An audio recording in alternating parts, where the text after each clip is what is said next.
E aí, meus queridos, tudo bem? Eu sou o Prof. Clayton Reis e essa é a resolução de mais uma questão que fala de termodinâmica, e a questão diz o seguinte: em um dia de calor em que a temperatura era 30 graus Celsius, um motorista verificou a pressão dos pneus antes de iniciar a viagem e obteve 28 psi. No fim da viagem, voltou a medir a pressão e obteve 32, considerando que o volume do pneu permaneceu constante e que o ar se comportou como um gás ideal. A temperatura no interior dos pneus no fim da viagem era, em graus Celsius, aproximadamente igual a, e aí a gente tem que encontrar então a temperatura. A questão, ela cita um termo que é bastante importante pra gente, que é o termo gás ideal. Quando a questão fala isso, é uma dica para ti, né, de que parte da matéria ela está falando, no caso, termodinâmica. A gente tem alguns dados aí, e para resolver essa questão, a gente vai utilizar a equação dos gases ideais, que diz que a pressão inicial vezes o volume inicial dividido pela temperatura inicial do gás tem que ser igual à pressão final vezes o volume final dividido pela temperatura final do gás, tá? Eu chamo de equação do Povotot-PVT. Então essa é a equação que a gente vai utilizar. Uma informação importante que a questão me deu é que o volume do gás permaneceu constante, né? Ou seja, nós temos nessa situação o que a gente chamaria de uma transformação isocórica, né? Que é o volume constante. A questão não usa esse nome, mas é bom lembrar, isocórica ou isométrica ou isovolumétrica significam que o volume é constante, e aí nesse caso eu não preciso saber o volume, posso cortar ele da equação, trabalhar somente com pressão e temperatura. Outra coisa importante que eu preciso lembrar aí nessa questão é que a questão me deu a temperatura inicial ali do problema, né, como sendo 30 graus. A questão me diz que essa é a temperatura ambiente daquele dia e, consequentemente, é a temperatura dos pneus que estavam parados ali na garagem. Só que eu não posso utilizar essa temperatura em graus Celsius, eu preciso passar ela para Kelvin. E a gente, para fazer isso, só soma o valor em Celsius com 273, e aí tu já passa isso aí para Kelvin. Fazendo essa soma, então, a gente acaba encontrando o valor de 303 Kelvin. Esse é o valor que a gente tem, então, para a temperatura inicial. E aí tu pode estar te perguntando, Sor, mas a resposta foi pedida em Celsius. Aí eu vou ter esse trabalho aí para nada, porque depois eu vou ter que passar para Celsius. Pois é que se tu usar em Celsius, o cálculo todo vai dar errado, porque a unidade do sistema internacional é Kelvin, até porque Kelvin trabalha com o conceito fiel de temperatura, que é o que? Quando a gente atinge o 0 Kelvin, nós temos 0 grau de agitação da molécula. Seria essa ideia o conceito de temperatura, né? Ela mede o nível de agitação das moléculas de um corpo.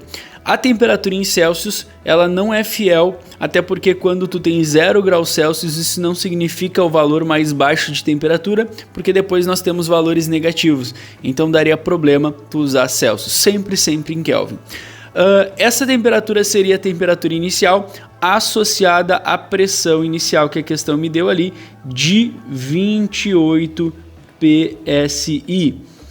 Depois disso, com o pneu em movimento, ele acaba aumentando a temperatura e a pressão consequentemente aumenta também, conforme a questão me disse, para 32 psi. O que eu tenho que descobrir então é a temperatura final associada a essa pressão final em graus Celsius. Basicamente, tu vai botar esses valores na fórmula e vai calcular. Então, botando ali vai ficar assim, ó, pressão inicial, a gente sabe que é 28, dividido pela temperatura inicial que a questão ali me deu, que a gente converteu para 303. A pressão final, 32, e a temperatura final é o que eu quero. Agora é resolver essa conta. Então a primeira coisa que eu faria aqui é fazer uma multiplicação em x aqui, né? O t eu multiplico com 28 e esse 303 eu multiplico com 32 para desfazer as frações, né? Então ficaria assim, t vezes 28 igual a 32 vezes 303. Antes de fazer a multiplicação, eu pego aquele 28 e eu passo ali então dividindo, vai ficar 32 vezes 303 dividido por 28.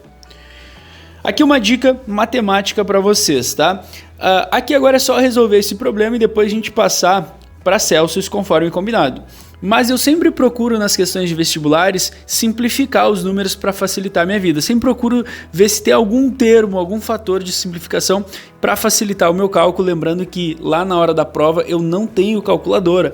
Então o que acontece? Eu sei que 32 e 28 são múltiplos de 4. Então eu posso simplificar por 4 e em cima e embaixo esses dois valores, né? Dividir em cima e embaixo por 4. 32 dividido por 4 e 28 dividido por 4. A gente sabe que 32 é 4 vezes 8 e 28 é 4 vezes 7. Então, quando a gente simplifica, a gente pode reescrever essa fração desse jeito. A temperatura é equivalente a 8 vezes 303 dividido por 7. Melhorou minha vida 100%? Não, mas melhorou um pouquinho, facilita um pouco mais os cálculos aí. Tem situações que facilita bem mais. Bom, agora resolve essa conta. 8 vezes 303, tu vai encontrar então o equivalente a 2.424 dividido por 7. Fazendo essa divisão, aí tu vai encontrar um número bem quebradinho, né? Tu vai encontrar o equivalente a 346,28 e alguma coisa. Vamos lembrar que esse valor está em Kelvin. Para eu passar esse valor para Celsius, o que eu preciso fazer?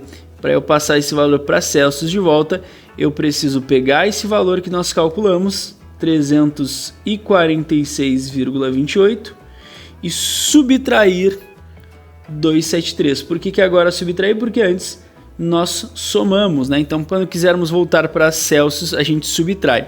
Fazendo essa subtração, então, tu vai encontrar o valor de 73,28.